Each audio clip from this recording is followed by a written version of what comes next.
Alright, welcome to another episode of Bobby's World. So I got a new video for you guys, a top 10 characters in the game. But first, let me throw it out there. So below in the description is OP seats. So if you are somebody that's looking for a new gaming chair, they are very awesome. You can use the link below to get a discount and check out their chairs. They're not actually that bad. I thought they were going to be a lot more expensive, but they are not, and they're very nice. But let me know what you guys think at the bottom. We also have a giveaway. So at 1,000 subscribers, right now we're at about 700. Once we hit that 1,000, be giving away 50 bucks in a Google Play or a Apple gift card. So go ahead and hit that subscribe button so we can get that knocked out. I want to get that by the end of the week so we can be done with it and do another giveaway. So let me know what you guys think below. Get that subscribe up, and let's start with this top 10. So I have to say, this is probably the hardest video I've made so far. There's so many different ways you can go with a top 10 character list. I do want to say it has nothing to do with synergy. So this is not, a Defenders, Brotherhood, Fury Shield team argument. No. This is individual player and characters and the top 10 lists and their kind of strength and overall use and abilities.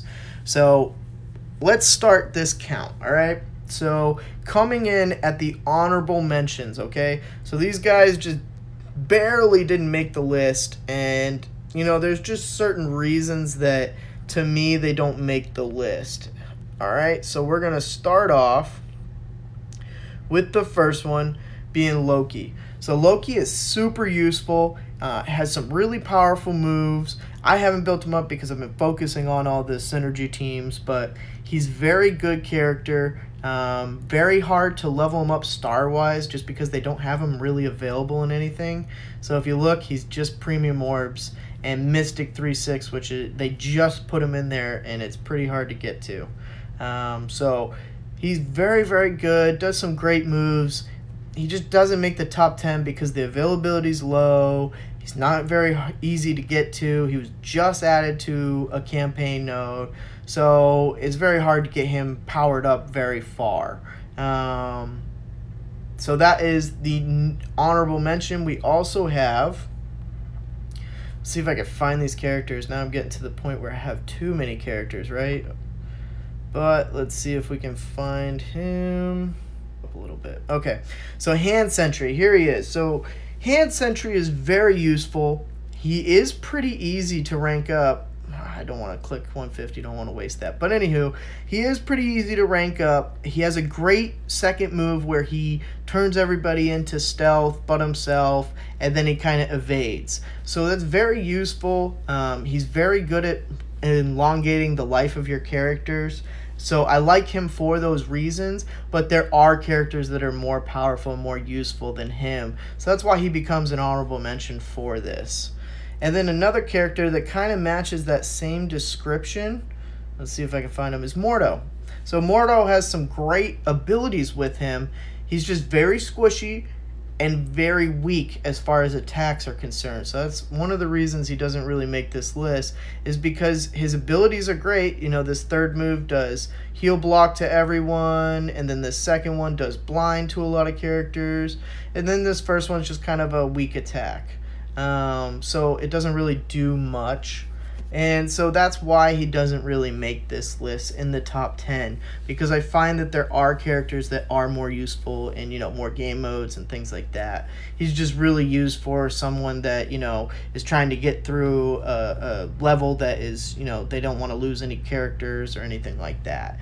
And then another character that is very cool and very fun to use, but is not very good, and that's Doctor Strange.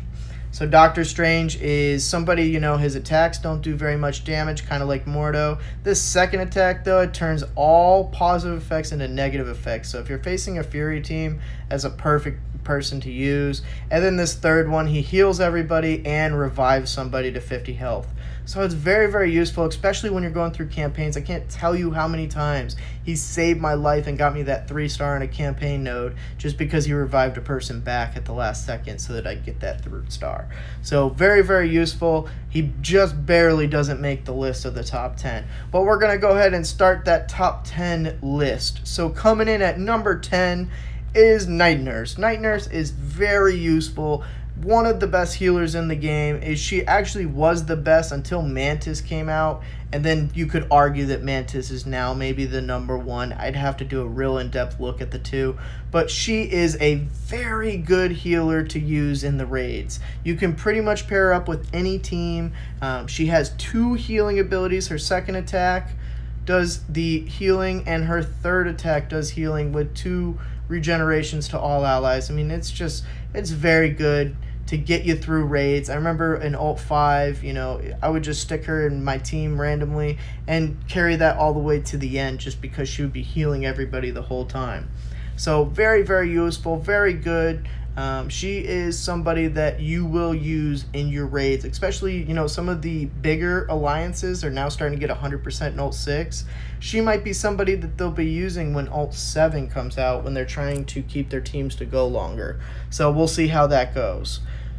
So, Night Nurse coming in at number 10. Number 9 is somebody who makes a lot of people's lists, and maybe you could argue he's higher on this list, but I don't think so. It's just because we've seen such a shift to these synergy teams. But Crossbones coming in at number 9. And that's just because of that AoE, that massive detonation that does so much damage. He gains 2 death proofs so he can stay alive longer, so that your other teammates can heal him up and things like that. The only downside to him, and what hurts him the most in this list, is that second attack being so useless. You don't want to pull a taunt to a guy who you're trying to save up his AoEs over and over again. So to me, that's just the most useless part of this. And that first attack does pretty decent damage. It's not too bad. So I really like Crossbones. He's been very useful for me since the beginning of the game, and I've really used him even towards the end of the game. I don't use him as much anymore, but he's still very good. Now, coming in at number 8 is a character that I have used since day one. The only problem with him is he's a little harder to get, especially now that they're not running the raids, but Thanos. Thanos is one of the best taunts in the game.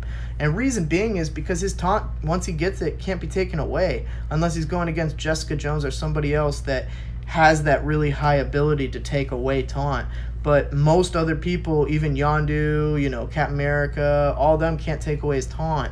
So it's very awesome that he gets to keep it. And then once he does finally lose it, you'll get to use this energy bomb that regains his health.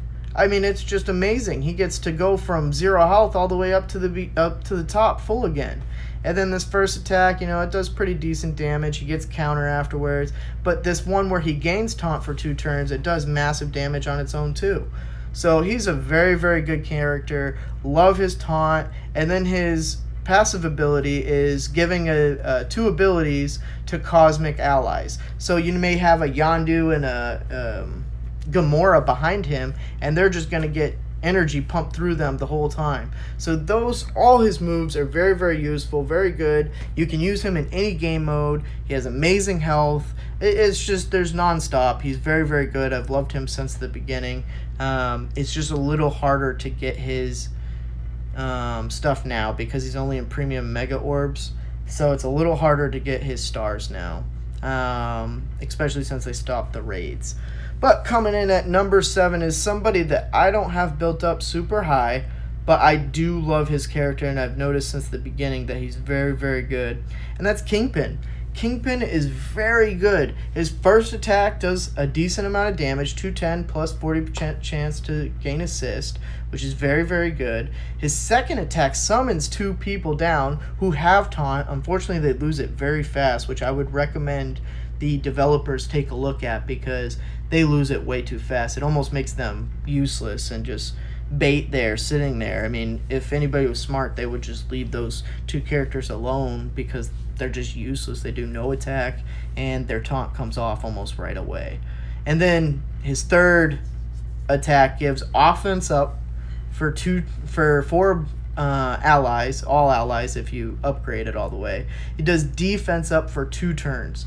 So he gives offense up and defense up to everyone.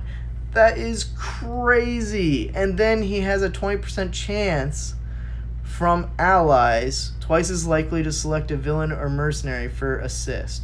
So, I mean, it's just insane. He gives offense up and defense up for 2 turns basically, that's just awesome. To your whole team. Your whole team gets offense up and defense up. That's an amazing ability that really does well. And at the start of each turn, he has a 10% chance for an ally to gain attack. So if you have him on a villain team, you know, he can do a lot of damage with all these assists that he's gaining and stuff like that. And I do have him on a team that's all villains. So very, very good. Like Kingpin, the one thing I will say that I think they messed up on is he should be in the Spideyverse. I don't understand why they don't have him in the Spideyverse, because he's a Spider-Man villain. Doesn't really make sense to me, especially since they have Green Goblin available in there. Or he's the king of all mercenaries. So why doesn't he give a bonus to mercenaries? Just doesn't make sense. He's literally the head of a villain squad that's filled with mercenaries. Like, it just doesn't make sense. Wish they would work that out. Hopefully they do in the future. We'll see. They have a lot of other things to worry about right now, like the Kree team. But coming in at number 6 is somebody who is super useful. So now we're getting into the characters that, you know, everyone wants to have. These guys are just the bee's knees. And this is a character that you can pretty much unlock day 1. So red alert, unlock him. Work on him hard. And that is Yondu. Yondu is absolutely insane. I love Yondu. There is nothing about this character that I don't love.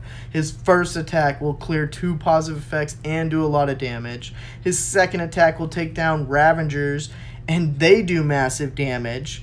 Or they can heal, which is awesome.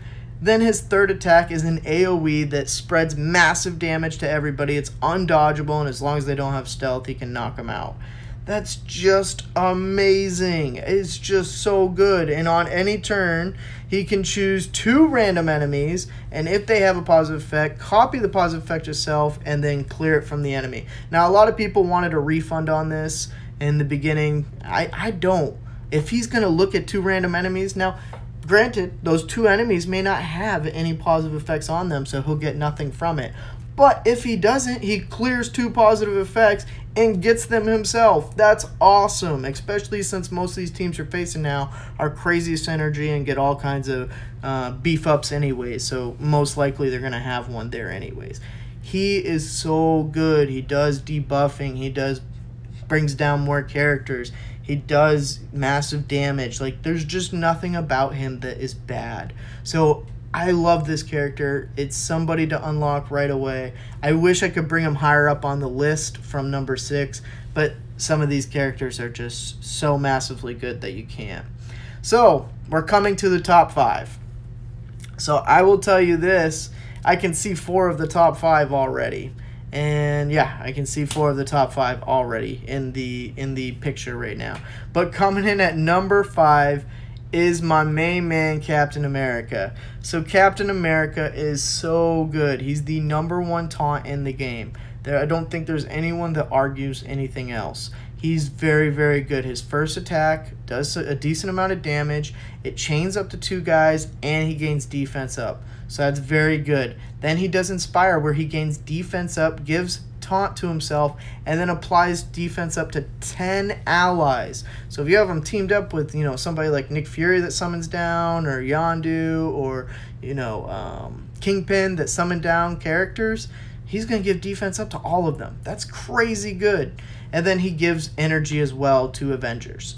So obviously you're going to have them teamed up with your Avenger team. They're going to gain energy as well from this attack. Very, very good. And then the shield throw does massive damage. It clears 2 positive effects and chains up to 1 and 2 people as well. So this is great. It does so much. The only thing I will say is sometimes if you do it too early, the positive effects don't come off for whatever reason, if they have a high resistance or something. So there are other mechanics in the game that stop this sometimes. But overall, this character is so good. He is the best taunt in the game. He does a lot of blocking as well, so the attacks don't do as much damage. Then he has defense up pretty much the whole match as well, because every time he does his basic attack, he gets it, and every time he does his second attack, he gets it. So very, very good character. They did a great job with him. You team him up with Iron Man. Iron Man gets extra damage, so I think that's really cool. But yeah, that's why he comes in at number 5, is because he's the #1 taunt. Just like Night Nurse is the #1 healer, she got on the list because she was the #1 in a category.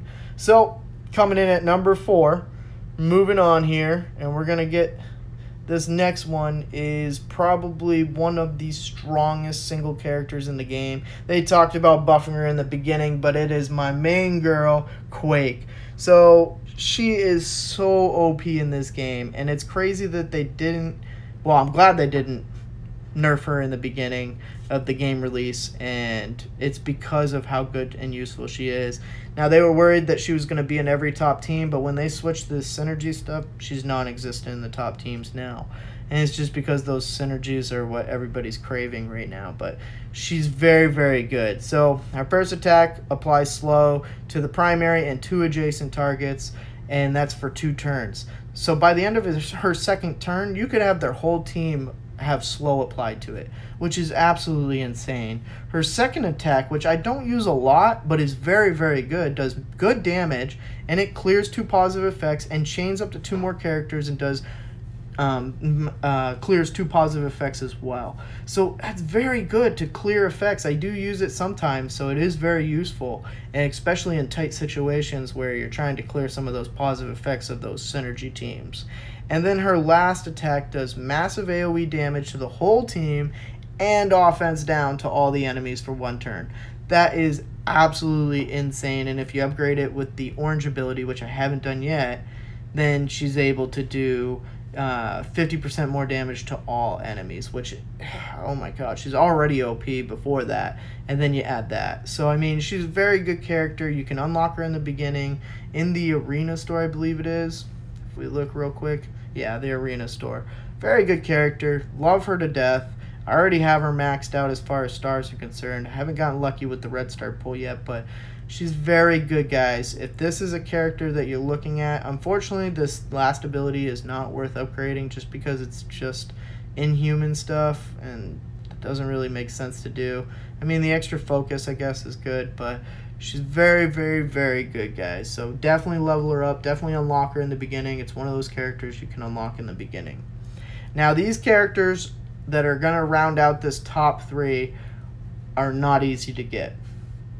I'll just tell you that right now. They're not easy to get. So, coming in at number 3 is my main girl, Black Widow. Black Widow is super good in this game. Very hard to level up. As you can see, I don't even have her past 5 stars. And it's just because she's not available in really anything. Premium orbs and mega orbs, but she never pops up in them.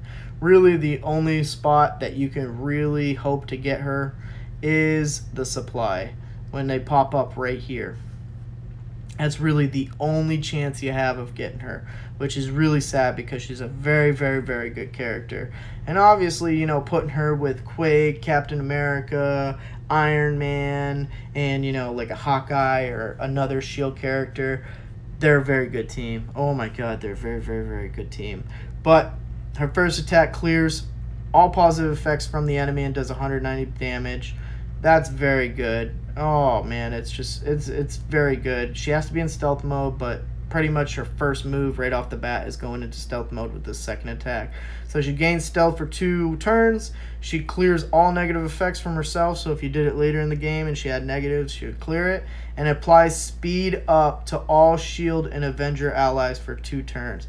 That's absolutely insane. Very, very good mechanic, and a 60% chance to speed up to all allies for 2 turns. So if you had other allies, you'd be able to do it. Now, if you upgraded her all the way, you could clear 1 negative effect from all Avenger allies, which is another thing that's very, very good. And then Widow's Bite, which this one's just absolutely insane. It does 230 damage, and then it applies stun. And then it's going to chain up to 3 people and apply 2 bleeds to them for 2 turns. It's just insane. I love when it pulls off the effect. Sometimes it doesn't. It's only a 60% chance. But when it does, oh my god, it's unfair. They just get annihilated with all the bleeds that are put on them. It's kind of like when you use the Brotherhood team and Pyro gets to put all those bleeds on everybody. It's unfair. It really is. So her whole kit is super good. She gains speed, and this is applied to any character taking action. When in stealth, gain offense up, sorry. So she's just super good, guys. She's completely worth spending the supply on just because she's not available anywhere else. Hopefully you get lucky and you get to unlock her through premium and mega orbs, but unlikely. So if it pops up in supplies, it's absolutely worth the power cores. The only character that's worth the supply power cores. There's no other character worth doing that with. But she is, because there's nowhere else to get her and how good she really is. So that's why she comes in number 3, because of how good she is. Now, number 1 and number 2, I don't think it's going to be any surprise. And these guys you can actually use by themselves, which, you know, not a lot of teams are doing right now. From what I can tell in the top 100 of Arena or anything else. But you can use these guys outside of their, you know, teams, the synergy teams that they create. So coming in at number 2 is Nick Fury. Nick Fury with the SHIELD team is absolutely unfair. That is the best team in the game because you can use them in Arena, Raids, and Blitz. Everything. They are just OP in. It's crazy how good they are. But the reason that Nick Fury is actually a good individual player is most of his stuff is not shield based, which I thought initially it was. So if you come and look, he does 200 attack, then he chains 1 adjacent for 150, and he generates 1 ability energy on each crit. So that's great. Nothing mentioned about shield, so he doesn't have to be with a shield team there, right? Now we go to this one. Gain defense up and spread all positive effects on self to all allies. Doesn't say shield. So there you go. He puts defense up on himself and then he spreads all abilities or all positives that are on him. So he's going to spread all those positives to all your characters. Doesn't matter who they are. So a lot of people have only been using shield minions with him, but you really don't have to. Now this second part, heal self and all shield minion allies for 8,000 health and 15%. So he won't do the healing to the rest of your team, but he will do the heal to himself. So if somebody tries to target him individually, then he'll be able to heal himself up. Now this last ability, he's going to summon 2 to 3 shield agents at 340 damage and 150 normal health, and then gain 2 positive effects for 2 turns. But again, it doesn't say anything about the shield characters needing to be, the minions needing to be there with him beforehand. He's just going to summon 2 more minions out there with them. So you can use him, and here, we'll even go here. Now, on spawn, he applies speed up to himself and all shield minion allies. So this ability will be affected by it. On turn, 50% chance to grant speed up to self and shield minions.